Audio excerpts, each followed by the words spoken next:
अग्निवीर योजना को हम रिजेक्ट करते हैं। और ये कोई राजनीतिक विषय नहीं है, क्योंकि देश की फौज और देश की सुरक्षा कभी राजनीति का विषय हो ही नहीं सकता। इस देश में कोई भी ऐसा नागरिक नहीं होगा जो ये नहीं चाहेगा कि हमारी देश की फौज मजबूत हो। हमारी देश की फौज दुनिया में सबसे मजबूती से देश की रक्षा करे, देश में कोई भी ऐसा नागरिक नहीं होगा। इसीलिए, और ना ही कोई राजनीतिक दल ऐसा होगा। तो आज इस पूरी तरह स्कीम को स्क्रैप करके पक्की भर्ती को दोबारा से शुरू करें, ये हम मांग इस सरकार से करना चाहते हैं। और आपने देखा भी होगा, चुनावों के नतीजे भी ये दर्शाते हैं, जो राज्य, जो प्रदेश जहां से ज्यादातर हमारी देश की फौज आती है, चाहे वो उत्तर प्रदेश हो, चाहे वो हरियाणा हो, चाहे पंजाब हो, चाहे महाराष्ट्र हो और चाहे तमिलनाडु, ये ऐसे प्रदेश हैं जहां से हमारी देश, चाहे केरल हो, हमारे देश की फौज का बड़ा हिस्सा इन प्रदेशों से आता है। वहां पर आपने देखा होगा, लोगों ने भी, केवल देश की फौज ने इसको रिजेक्ट नहीं किया, देश के जनमानस ने भी इस स्कीम को रिजेक्ट करने का काम किया है। और ये हमारा सवाल भी है कि ये योजना ना तो देश की सुरक्षा के हित में पाई गई, ना देश के नौजवान के हित में पाई गई, और ना देश के हित में पाई गई। तो ये योजना लाई कैसे?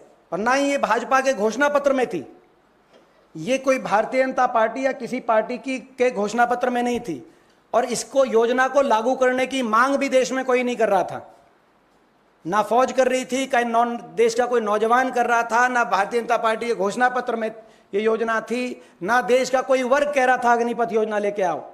तो ऐसे में सवाल ये उठता है, ये भी आज आपके माध्यम से हम पूछना चाहते हैं सरकार से, कि सरकार ये बताए कि ऐसा घातक सुझाव किसके, ना सिर्फ इस योजना को वापस करे, लेकिन सरकार ये भी बताए किसके सुझाव पर ऐसी घातक योजना जो देश की फौज को के लिए नुकसानदायक साबित हुई, सरकार लेके आई। क्योंकि आपने देखा होगा, पहले भी सरकार ने ऐसे फैसले किए, बाद में पता चला कि किसी ने उसका सुझाव दिया था। आपने देखा होगा 3 कृषि कानून, बाद में पता चला किसी और जगह से सुझाव आया था। और आपने देखा होगा नोटबंदी सुझाव कहीं और से आया था। तो ये अग्निपथ योजना का सुझाव कहाँ से आया, ये भी सरकार सार्वजनिक करे कि जब घोषणा पत्र में नहीं था आपकी पार्टी के, फौज ने मांग नहीं करी थी, देश में किसी वर्ग ने कहीं से इसकी मांग नहीं उत्पन्न हुई थी, तो ये किसके कहने पे योजना ये लाई गई, ये भी सार्वजनिक किया जाए। हम मांग करते हैं, देश की फौज हमारे देश का गौरव, एक ऐसी फौज जिस पर हम सबको गर्व है और जिसने हमेशा देश के तिरंगे को ऊंचा रखने का काम किया है।